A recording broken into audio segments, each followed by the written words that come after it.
Hi everyone and welcome to Asami Rat Care.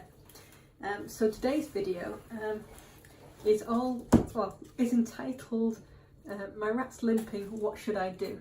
And it's a bit of an interesting one in that normally when I do videos I try and time it with something that's going on with the rats. So I might have a rat limping, a rat having babies, etc. So I've got actual examples. Today this one's a little bit more tongue-in-cheek as it's not just the rats, it's actually me. I've managed to break my big toe recently, so I'm all kind of stuck together in a bit of a kind of boot. But I thought in reality it is something that comes up fairly often, and it's something that worries a lot of people. One day you're just kind of around the rats and you notice one of them's limping. It might be a front paw, it might be a back paw, but whatever it is, and sometimes it can be more than one paw, whatever it is, it's bothering the rat. They're not putting their full weight on it. And it's, what do you do? So what are the kind of potential causes of a limp? The most common ones, I would say, are either a sprain or a break, and actually in a lot of ways you treat them very similarly in most cases, not in every case but in most cases.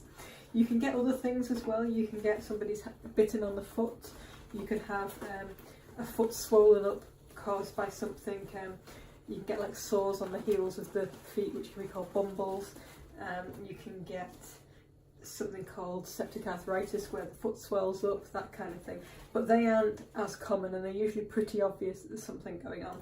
So more commonly you've got a sprain or a break. So how do you tell the difference? In a lot of ways you quite often can't. You see the rats limping and they will put varying amounts of kind of force on their foot. Sometimes you'll find that every time they put their foot down they let out a little squeak because it's bothering them. Usually the rat will then figure out and not put weight on that foot, but not every rat's entirely intelligent. Some of them are a bit idiotic and will kind of persist in trying to use that leg. Probably one of the key things to check when you're looking at these things is try having a very gentle feel, and you have to be gentle. This is not something that you want to put any force on. And what you're looking to, let's use Mog as an example, though she clearly doesn't have a break.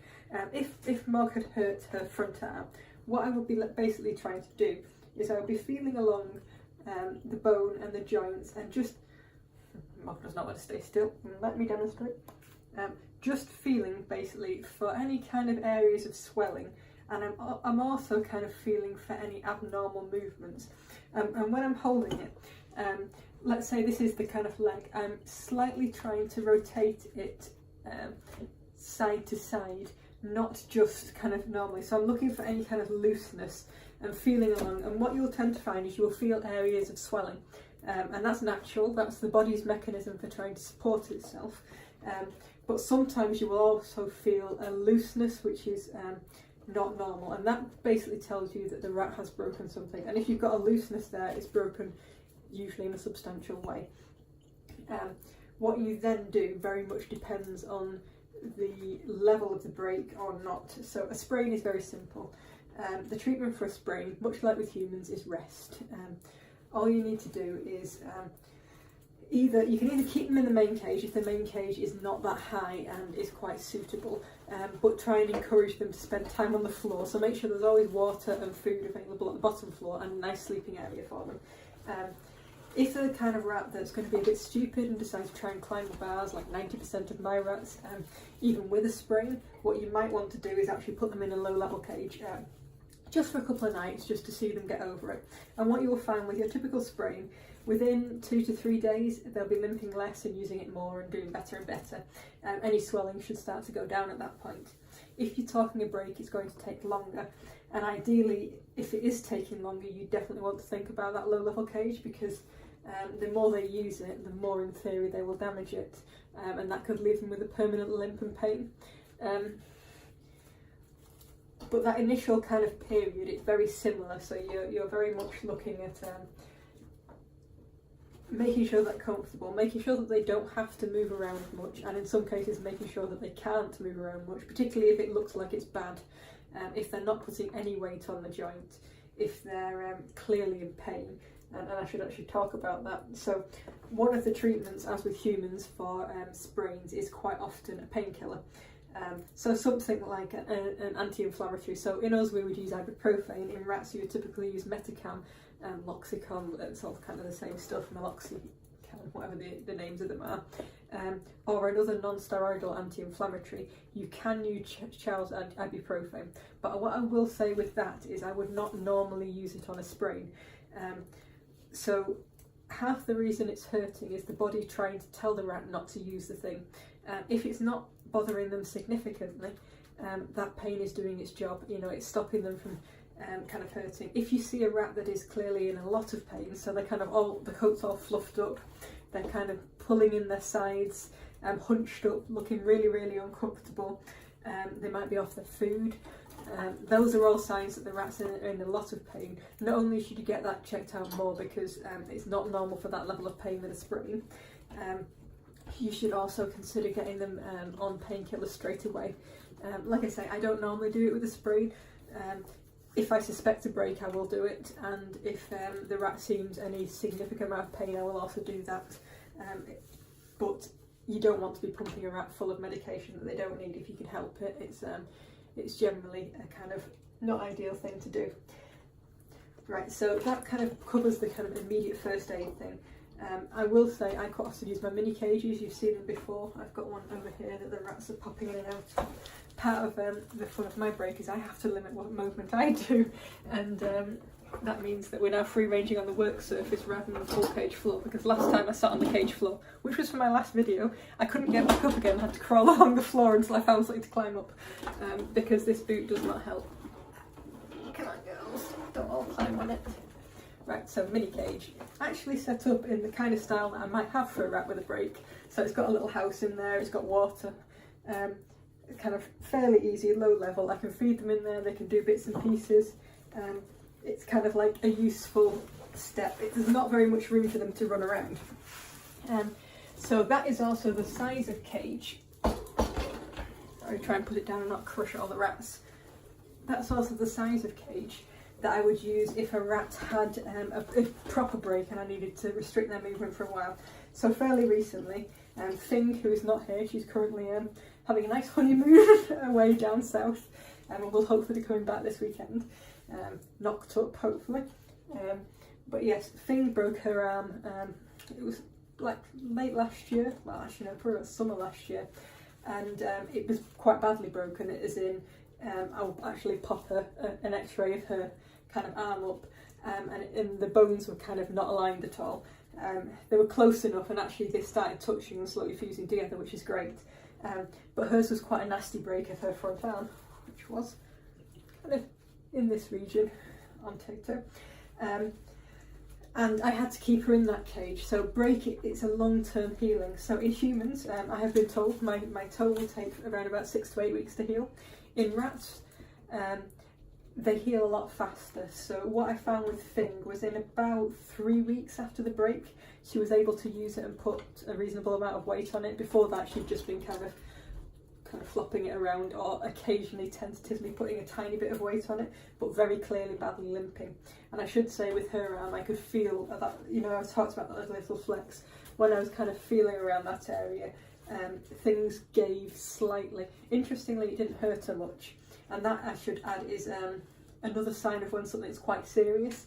So when a rat is limping badly, not the ear chocobo, you know, when a rat's limping badly or can't put weight on a paw, and they have no pain in it, that's quite often a sign that there's a degree of nerve damage. If there's a degree of nerve damage, that means the damage is quite serious. There's been quite a lot of thing around that. I had one lad once who fractured his arm in multiple places actually once we had it x-rayed, and he was trying to use his arm and his arm was just collapsing underneath him, but he was completely oblivious of this and continued to try and use it. And basically what happened, Chocobo decided she wanted free range on the floor. Bless her. Yeah, what basically happened was he'd fractured it and yanked it at the same time, and it basically damaged the nerves so much that he didn't really have any feeling in that arm. By rights he should have been in quite a lot of pain, but he wasn't.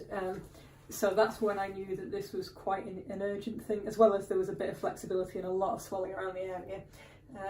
Got him to the vets, got him x-rayed, and it was broken in several places. Things was similar in that there was movement and a lot of swelling, but not, she had some feeling in it. She didn't particularly like me touching it, but it wasn't causing her intense pain either. So I suspected there was some degree of kind of damage going on there as well. So basically, if you do have that break, you're talking about a long time in a very boring small cage. I felt awful. Finn probably felt awful too, but what I did do to try and improve things was I used a lot of different kind of bits of enrichment. So I would drop in different textures, different things she could gnaw. I would change the rats that were in with her, so I rotated her group. I gave them all about half a day in the cage, so Finn basically got to spend lots of time with different people. Some dealt with that better than others. I didn't always cycle every rat in because some of them didn't deal with confinement well, but it meant that she could have lots of different company and so on, and we got through it, and actually she healed very well. There are other options though. So Finn's break was very much a touch and go one. We weren't sure whether just leaving it would help. One of the options was, because of how severe it was broken, that we might have to consider amputation, and that was because if it hadn't healed, if it hadn't fused together, she could have been in permanent pain from it. So obviously then having no leg is better than having a painful leg. So we considered that, and we thought we'd give it a shot healing. And the other choice was to pin it. Now, pinning any rat bone is quite a risky and difficult surgery. So Finn's bones was actually about 2 millimeters thick, which, as you can imagine, is tiny. And the smallest pin they did was 1.2 millimeters, and according to the vet, that's literally the biggest you could have put in her bone. So it was just on the borderline of getting away with it. We considered it for a bit, but I did decide that my rats don't like to leave surgical sites alone, and having pins protruding from her bone. So basically, you just use, oh, don't eat my nice boot mark. Yeah, you have pins protruding in the bone, and then they're held by like a bar across the top, and that basically helps set the bone in line. So that was an option, but the vet thought, looking at the x-rays, that her 2 bits of bones were close enough that it could heal quite successfully, and as it was, it did. I don't know what would have happened with a pin, but I do know people that have had rats pinned and it's been successful, but you do have to judge that very much by the rat involved. My rats are little arseholes and would probably chew around the wound and cause lots of problems, so I didn't think it was worth it in that case. But yes, so those are your kind of options. Some sort of surgery to try and correct it, improve it, which is difficult in a very small rat. Amputation, which removes the problem but also removes the limb, and you do have to make a judgment based off how the rat will cope without a leg. Most cope very well, I will say, but it's one that you don't know until you try. And it is a long recovery from an amputation, though I will say not as long as being confined in a tiny cage for so long. But Finn got back full use of her leg, whereas an amputated rat never would, so it would be a disability for life. So you have to think about how that rat in particular will deal with that. I think Finn would have probably taken it okay. She's a very kind of adaptive, flexible rat, but you don't know until you try a lot of the time. And there's some rats that I wouldn't have tried it with, particularly an older rat that's kind of not had time to adapt, and has got so used to having all its legs that it may struggle more with the problem. But yes, so those are the kind of options with a break. With a break, yeah, you're talking 3-4 weeks for it to kind of recover, and then Finn did have weakness in that leg for a while, and even now she still slightly favours it, as in I sometimes catch her just holding it. She doesn't seem any pain from it, and she doesn't limp on it, but I think it's more kind of like she almost learns to kind of hold it in a different way than the others. So it is quite interesting to see how she copes. But yes, you wouldn't know when she's running around and climbing up poles and all sorts that she'd ever broken that leg. It's quite nice to see. So that's the kind of thing with sprains. The main point on that is you need to try and assess how bad it is. So have a good feel around, have a look at the rat, have a feel of the rat, see whether the rat in itself is in a lot of pain or not, because that might mean it needs painkillers. Check for the amount of swelling and for the amount of flexibility. If you're not confident doing that yourself, you do need to get the vet to do it, and the vet will have a very good feel for it. As you get more used to rats, it's something that you can feel for yourself to a degree. If you think it's serious, if you think it's potentially a break, if it's not healing fast or it's getting worse, then get to the vet. get an x-ray done. They're usually pretty clear on rats. They'll give you an answer straight away. I should say rats do normally need to be sedated for an x-ray, but generally it will give you a bit more information to make your decision on what to do next. How bad the break is quite important. How many pieces the bone is in would say. If there's a lot of pieces, you probably remove the arm. If there's only kind of a single break, then you may choose to let it set on its own, and so on. Yes, then if it is a break, you're talking about long-term cage rest, so that means no free range as well. You're allowed to kind of have little cuddles with them, but you don't want to be letting them run around. You don't want to be letting them in a full height cage. It has to be low level, it has to be boring, sadly. But by boring, that doesn't mean that they don't have anything to do. So you can work on low level enrichment, things to chew, things to play with, different textures. They can have company. In fact, I would say it's important that they have company. Though it does depend. When Fing had her break, Chocobo would occasionally go on in the cage with her, and oh my god, those two would just play fight all the time. I was thinking, oh my god, your leg, Fing. So we had to kind of tone down Chocobo's time as well, because they're both really naughty little ladies at the time. Still are, really. So you do have to think about that. But I will say the majority of sprains do heal fine on their own at home, with just a little bit of rest, a little bit of looking after them, making sure that they're not using it too much. So don't worry excessively, but do look out for those warning signs that it's potentially something more serious, be that kind of movement, excessive swelling, excessive pain, complete lack of pain, and so on. And if it is, then it's basically making the right decision for the rat involved, and your vet will help you do that. And particularly if they're used to rats at all. So I think that's it from me. I hope that will be useful for you, and that when you see a sprain in your rat, it's not something that you're going to immediately panic about, but it's something that you'll approach with kind of reasonable knowledge and make the right call for you and the rat.